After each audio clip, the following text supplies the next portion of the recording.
bem-vindos novamente ao canal Arte. O meu nome é Herménia Maruco e neste vídeo vamos falar sobre algumas das diferentes técnicas de arte fluida. Este canal está organizado da seguinte forma, por técnica. Eu suponho que desta forma, para vocês, seja mais fácil de pesquisar e de entender o que é que se está a ser feito, não só em termos de materiais, como a própria execução em si.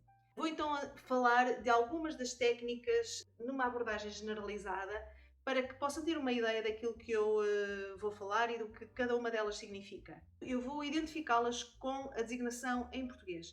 Contudo, como a maioria da informação disponível nos canais do YouTube está em inglês, eu faço a tradução em inglês e depois, quer eu designe a técnica por português ou em inglês, vocês entendem exatamente aquilo que eu quero dizer. Por isso, vamos lá. Vamos então falar das diferentes técnicas de derramamento acrílico. A primeira que vou falar hoje é a técnica holandesa de derramamento, ou Dutch pour. Não me perguntem porque é que se chama técnica holandesa, porque não faço a mais pequena ideia. Seria mais adequado a designação de técnica de sopro, ou blow pour, porque é na verdade disso que se trata. É preciso uma tela de tinta que funcione como base e de mais tintas que funcionem como tintas de relevo, digamos.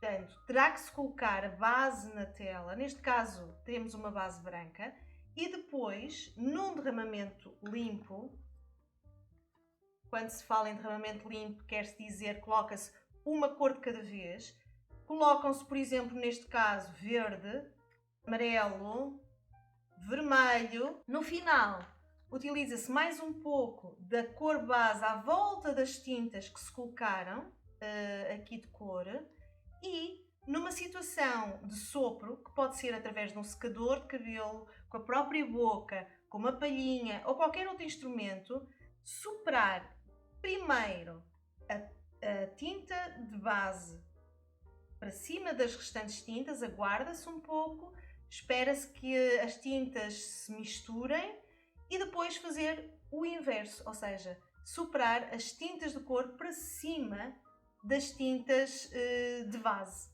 E começa a aparecer magia. É uma coisa magnífica. Este é um exemplo. Este é um outro, agora com a base em preto.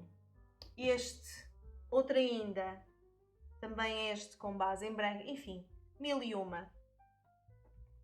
Há experiências fantásticas através da técnica holandesa, sendo que o meio usado é a água, principalmente pelo facto de se pretender ou de se querer uma fluidez maior, e a água permite que isso aconteça muitíssimo bem.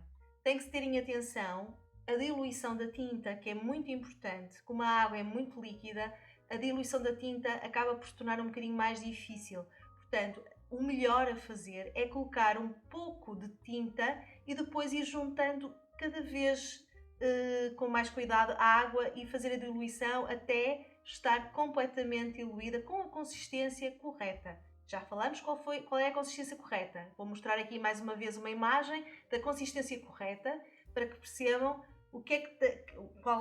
como é que a tinta se deve comportar. Todas as tintas devem ter a mesma consistência. Atenção que as tintas base, quer a branca, quer a preta, são tintas mais densas e, como tal, necessitam de mais meio para se tornarem fluidas.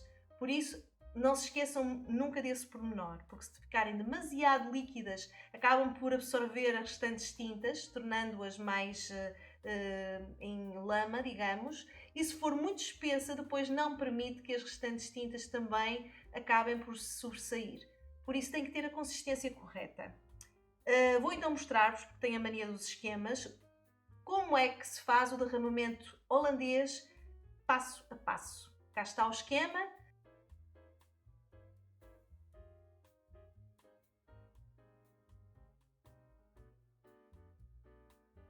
Falando da segunda técnica, é a técnica do despejo limpo, ou clean pour.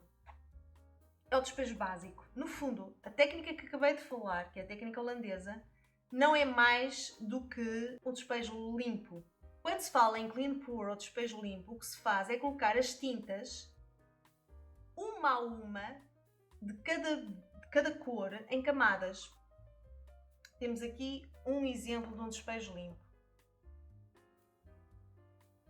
tinha a base preta e depois eu coloquei uma camada de amarelo, outra de vermelho, de laranja e por aí fora. No final, neste caso, eu fiz um swipe com o preto. Peguei e arrastei um pouco de tinta preta, um pouco mais líquida, para dar estes efeitos. Vamos falar sobre Clean Pour passo a passo. Primeiro, preparar as tintas e mantê-las em recipientes separados. Segundo, colocar uma tinta de cada vez, sobrepondo ou não as tintas. Pode-se inclinar a tela e deixar escorrer para obter o resultado que se quer. Manipulando as cores, pode-se obter efeitos fabulosos. Neste caso, foi com swipe, pode ser com uma espátula, com um palito, ou então deixar simplesmente a tinta ficar como está. Outro exemplo, com riscas limpas. A terceira técnica de que vos vou falar é a técnica de derramamento sujo.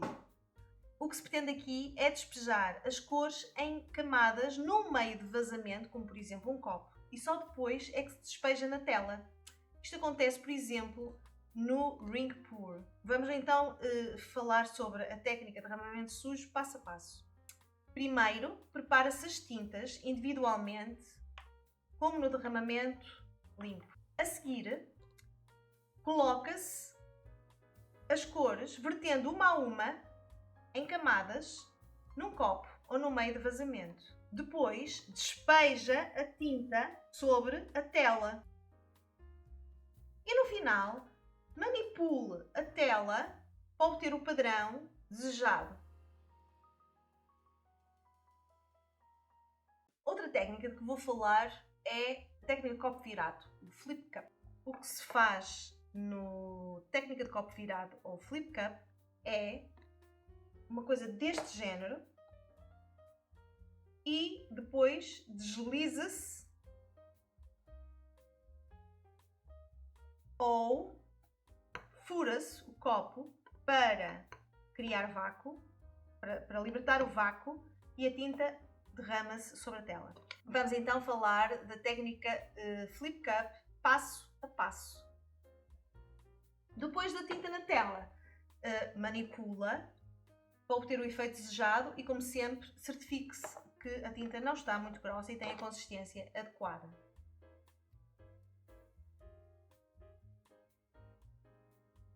Agora vamos falar da técnica de anel, ou Ring Pour, Tree Ring Pour.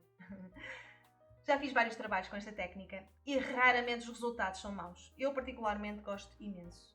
A consistência da tinta para esta técnica não pode ser tão fluida como no Dutch Pour, a primeira de que falei, porque corre-se o risco das cores ficarem muito turvas e não se distinguirem, porque no efeito de anel é importante que se vejam a diferenciação de cores. Como podem ver, a diferenciação das cores com o efeito de anel, que já passo a explicar como se consegue. Portanto, para este efeito acontecer, as tintas não podem ficar muito líquidas. Cá está um outro exemplo de efeito anel em que as cores estão perfeitamente identificadas e consegue-se nitidamente perceber as linhas de separação entre as cores. Este em particular ficou muito interessante. Vamos então falar sobre a técnica Ring Pour passo a passo. Primeiro, misture as tintas, mais uma vez, em copos individuais. De seguida, verta na técnica de derramamento sujo para um único copo em camadas. Depois, a forma de verter sobre a tela é que é diferente. Deve colocar-se num único ponto e fazer um pequeno movimento com o pulso, de maneira a que a tinta verta em fio sobre a tela, mas com pequenos círculos. Sempre no mesmo ponto. No final, tente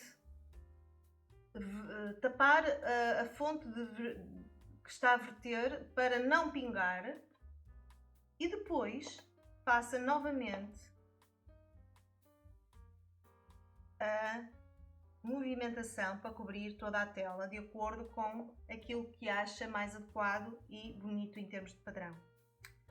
Uma situação nesta técnica Ring Pull. A tinta que coloca primeiro é aquela que vai ficar em último. A tinta que coloca primeiro é aquela que vai aparecer no centro do vosso Ring Pull. Se quiserem, por exemplo, um centro claro, devem colocar primeiro as tintas claras.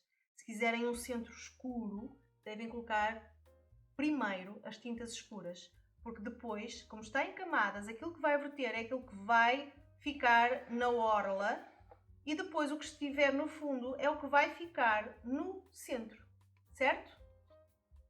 Esta técnica é uma técnica magnífica, conseguem-se resultados extraordinários e eu aconselho vivamente. Vou agora falar provavelmente da minha técnica favorita. Chama-se técnica deslize ou Swipe Acrylic Pouring Technique. Swipe. Apesar de ser uma técnica com resultados muito interessantes no meu gosto pessoal, ainda não fiz muitos trabalhos dentro desta técnica. Nesta técnica tenho particular admiração por uma youtuber, a Kathleen Osmore, Kathleen Osmore, é assim que se designa, da Cos Creation, que eu vou deixar aqui o link, que faz coisas que me deixam vidrada e é nela que normalmente me inspiro. Aliás, ela é, se calhar, a principal responsável por eu me dedicar e me ter apaixonado por arte fluida. Se tiverem a oportunidade, não deixem de ver, vale mesmo a pena. Vamos então explicar a técnica do deslize passo a passo. Assim que a tinta estiver misturada e derramada na tela, através de um derramamento limpo ou de um derramamento sujo, pega numa ferramenta de fácil manuseamento e que permita deslizar a tinta. A tinta que vai deslizar sobre as outras tem que ser um pouquinho mais fluida, não tão densa, para que a cubra e que permita, de alguma maneira, que as outras se sobreponham à que vai para cima e apareça estes resultados craquelados e às vezes com algumas células se colocarem algum aditivo, nomeadamente silicone ou outro, que possam potenciar o aparecimento de efeito de células, como por exemplo, neste caso, em que apareceram várias células. Atenção que os aditivos que se colocam para a obtenção de células não podem ser ou não devem ser colocados em todas as cores. Pronto, o vídeo já está muito longo, acima de tudo não quero ser maçadora, apesar de haver muito mais para dizer. Falei sobre técnicas que considero principais e mais uma vez espero ter sido útil e que tenham percebido através destes exemplos a diferença entre cada uma delas e o potencial de cada uma. O importante é que experimentem, mais uma vez, sem medo. Façam experiências, vejam os resultados, partilhem comigo. Em caso de dúvidas, não hesitem, falem, porque juntos aprendemos melhor. Se gostaram, não se esqueçam de carregar no like e se quiserem ser notificados sempre que haja uma novidade, acionem o sininho. Beijinhos, até à próxima.